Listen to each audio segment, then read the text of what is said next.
Hi, this is going to be sort of a introduction to question writing in MyOpenMath, though it also applies to WAMAP or any Mathis installation. And this is going to be sort of really broad, and hence this may end up being a pretty long introduction, so my apologies if it does. But here we go. So the easiest way to get into question writing is either for an individual assignment, you can come in and say, let's add a new question, or you can come over to Manage Questions and add a new question. Uh, Notice right now I'm in the unassigned library, and in general, if you're just doing some basic question writing, that's fine. If you're going to end up doing a lot, you might want to create yourself a library to put your questions in. Or, of course, you can put them in the public libraries as well. Okay, so let's get started. So let's click Add a New Question. And the first thing you're going to see is this description box. So this is the sort of summary description of your question that's going to show up in the question listing. So try to make this as specific as possible while still being fairly general. So let's start with a sort of a simple question about like writing the equation for a graph of a parabola. It captures a lot of things all in one question, which is why I like this one. So we're going to write the equation for a graphed parabola. You know, something like that would be a perfectly fine description here. The use rights are going to say, you know, what can other people do with this question? If you're just playing around, I would keep your question private. Once you're happy with your question and want to share it, then this second option is probably the best one to use. This allows other people to use your question but not change it. The other two are useful if you're collaborating on question writing with other people, but generally are not something you'd want to mess with. If you're going to assign your question to a library, you can do that here, and now we have our question types. So just to quickly go through these, a number type is anything that is purely numerical, and by that numerical I should say decimal, as in whole numbers, integers, decimals. It does not include fractions or square root of 3 or anything like that, only things that we're going to consider as the students will be entering a decimal or whole number value. A calculated number is any kind of calculation that leads to a number. So this would be things like fractions, or if you want students to put in the square root of 3, then this would be where the one you'd want to use. Multiple choice and multiple answer you're probably familiar with, as was matching. Function is what we call anything that's an expression answer. So this is an algebraic expression. The reason it's called function is because it should be functional in nature. There's also, if you need to do an equation, there's a sort of add-on here for doing equations. A string is any set of characters or letters, and so if you want to match a word, then string is what you'd use. An essay is like a paragraph. Drawing is if you want students to draw a line or a parabola or something like that. N-tuple is like an ordered pair or an ordered triple or an ordered whatever n-tuple. So this is for things like ordered pairs or vectors or things like that. The calculated n-tuple is the same thing, but allows for calculations instead of just decimal values. Numerical matrix and calculated matrix are similar. Interval and calculated interval are for interval notation. There's an add-on to this that will allow inequality notation. So this is also used if you want students to enter like 1 is less than x is less than 5. Complex and calculated complex are for complex number answers. And file upload is the idea is the students are going to upload a file. By the way, essay and file upload are both not automatically graded, in case you didn't guess. Multipart allows you to do multiple of these in one question. So if you're going to have multiple answer boxes, then multipart is what you select. And then conditional is similar to multipart, except there's only one score given for the entire question. And the idea is that you create your own grading conditions based on what the students put in. And so this allows you to do some really sophisticated stuff, but generally it's fairly complex and not usually something you're going to need to dive into.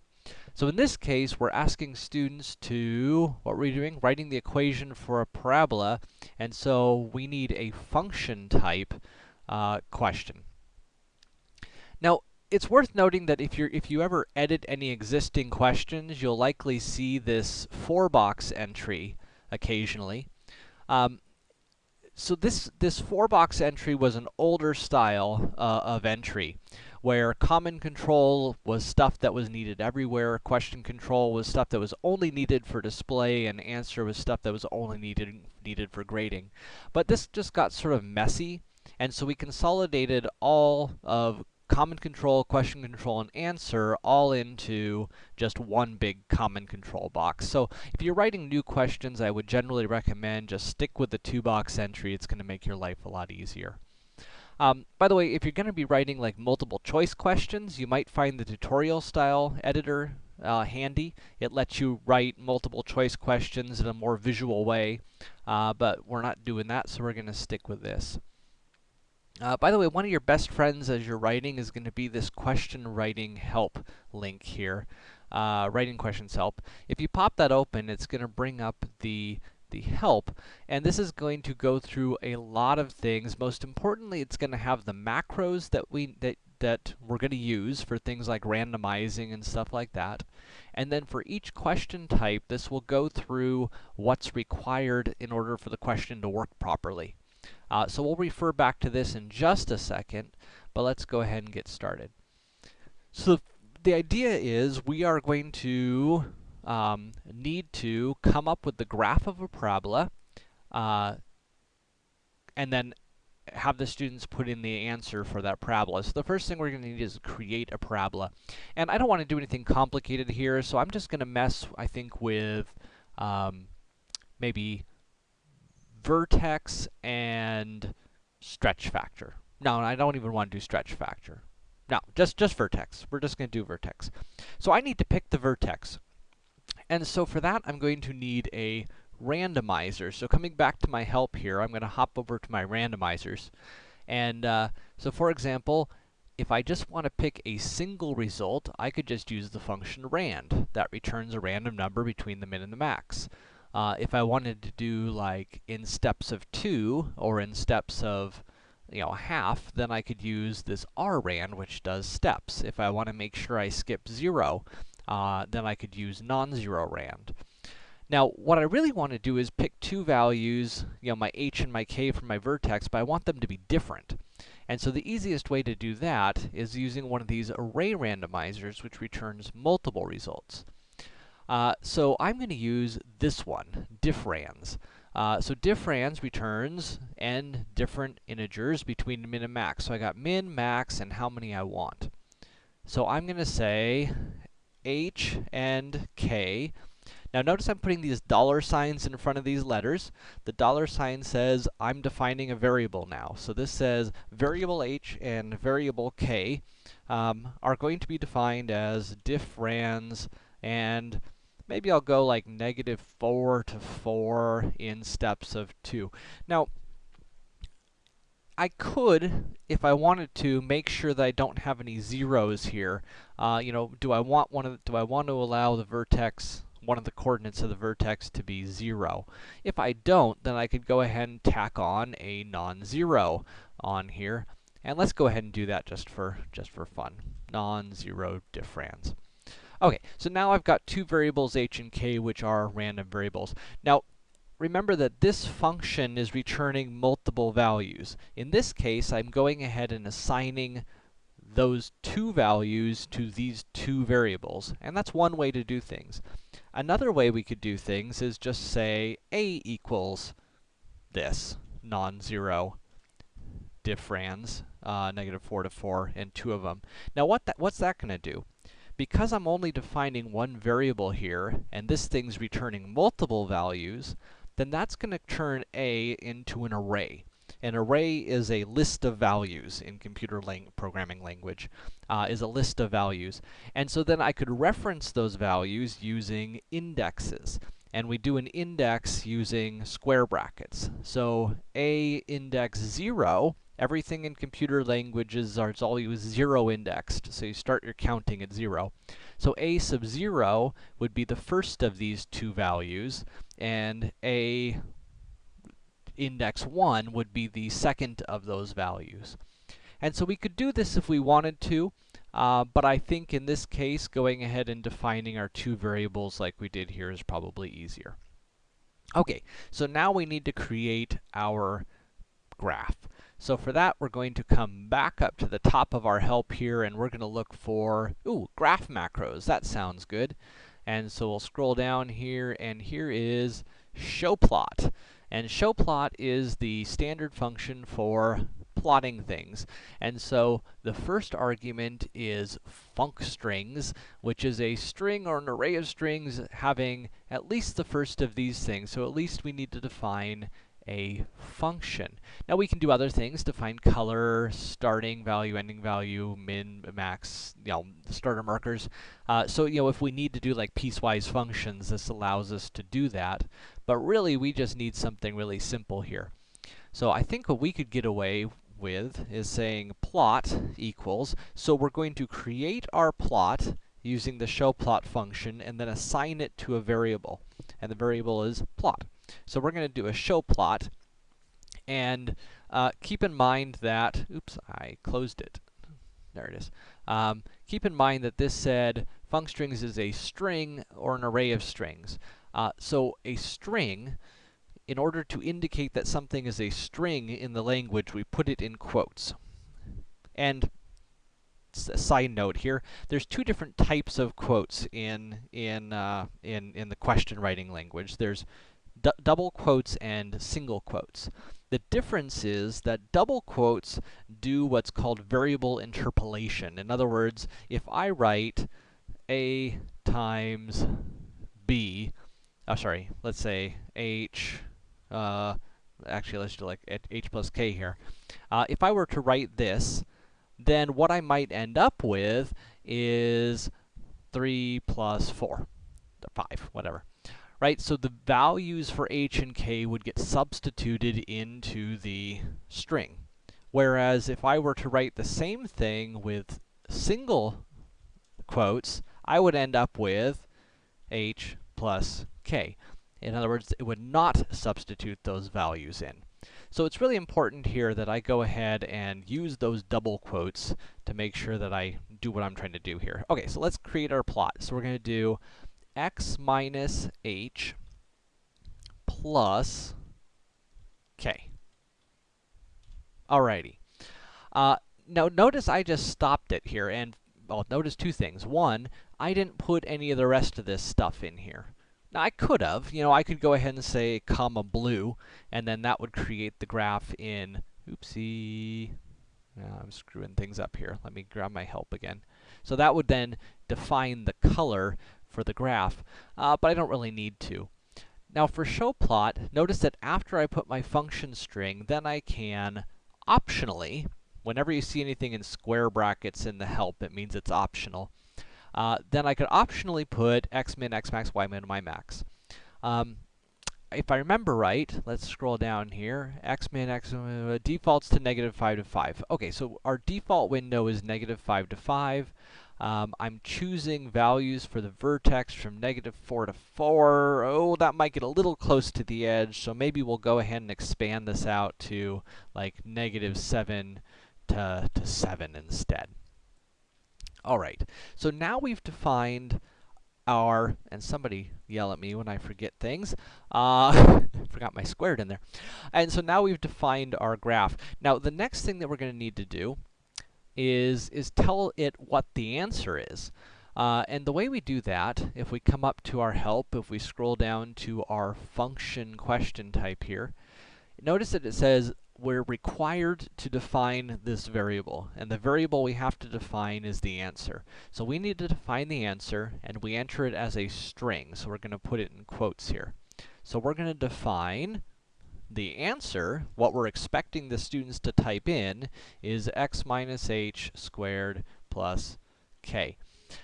Now, we should be a little worried here because it's possible that h is negative, in which case then I'd have x minus a -3. Now, It just so happens that for answer, it'll take care of that automatically for us, so we don't really need to worry about it here. But if we were going to display this, we would need to worry about it. And the way that we can fix that is using a fun little function called makePretty. And what makePretty does is fix things like minus a minus and plus a minus and things like that. That is in our, I believe, format macros. Yep, makePretty changes double add subtract signs to a single sign. There's a few other versions of that. Make XX pretty is really handy if you're working with things like polynomials, because it'll clean up like 1x and display it as x, or x to the 1 and display it as x. Sometimes it screws up, so you want to make sure it's working right, but it can be pretty handy for cleaning up the display of answers. But again, in this case, we don't really need it, so I'm going to take it out. All right, I think that's all we need. Let's go back and double check. We're required to define answer.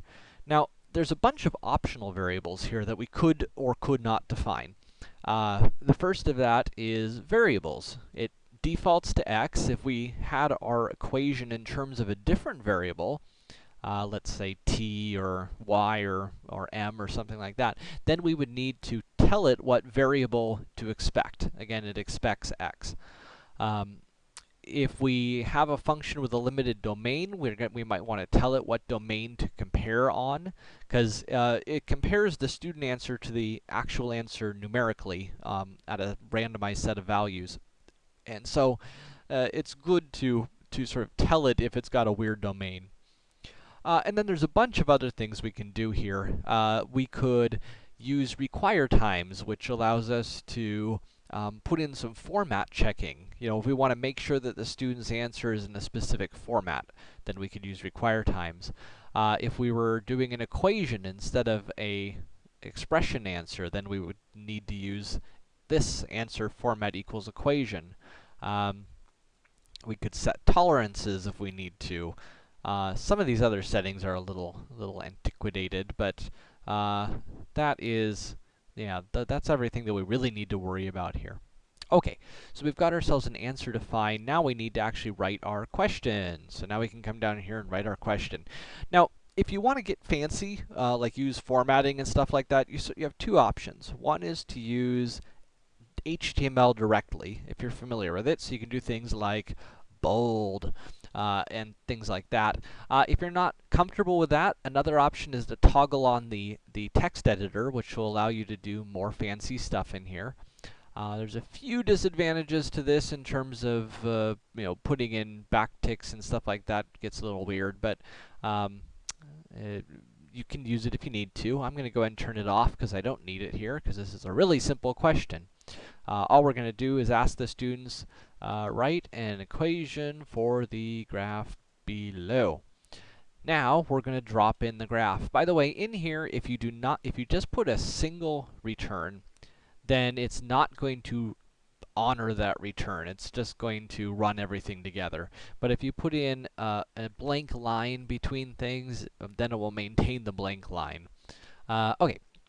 So write an equation for the graph below. We're going to dump in our plot. Now, just like we were talking about with variable interpolation earlier, we can do variable interpolation again here.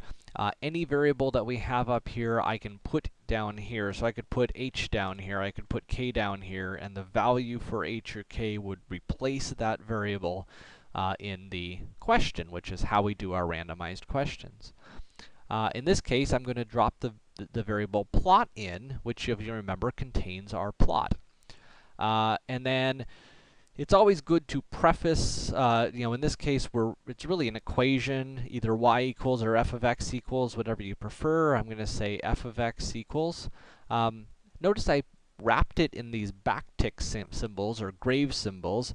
On most keyboards, that's in the upper left, next to the 1 key. Anything wrapped in those grave symbols will get displayed as math in the question. So it'll get rendered through the math rendering engine. Okay, so we got f of x equals, and then we're going to go ahead and explicitly place the answer box. So we use $answer box. Now, we haven't defined answer box up here, and that's because it is an automatically generated variable. So the system automatically generates the answer box and will place it wherever you put the variable answer box. If you don't put it anywhere, it'll just stick it at the end. But in this case, we want to control where it goes. Cool, I think we've got everything we need. Time to give it a try. So to give it a try, we hit Save and Test Question, and it's going to pop open the question. Alrighty, so let's take a look. So write an equation from the graph below. We've got a graph. I'm happy that I have a graph. I'm a little sad that all the markings seem a little tiny. I'm going to check my show answer here. I'm happy with that. I'm going to make sure that it grades it correctly. So, yay, score 1 out of 1. I'm going to go ahead and submit and regen a couple times. The thing I was really looking for was to make sure that when we had a negative x-intercept, it displayed the x plus 2 correctly there. And I'm pretty happy with this. Again, I'm a little not so happy with the size. And so for that, maybe I'll come back, go back to my show plots here. And it looks like I've got x-min, x-max, y-min, y-max, labels, grid, width and height. So I can change width and height here, but I gotta set labels and grid. So spacing of x-axis labels, spacing of the grid, I want those 1 by 1, but I don't want the picture to be 200 by 200. Now, so I'll leave the label and grid spacing at 1. But I want it to be a little bit bigger, so maybe I'll go 300 by 300. These are pixels, by the way, and sometimes you just got to play with them a little bit to find something that you're happy with. There, that looks pretty good. I can read that. And let's double check that it's right. X minus 3 minus 2. Yep, looks good. And we've got ourselves a question using a graph. Cool. Great, so there is our first question that we've written now from scratch in MyOpenMath, iMathis, and we'll do some more.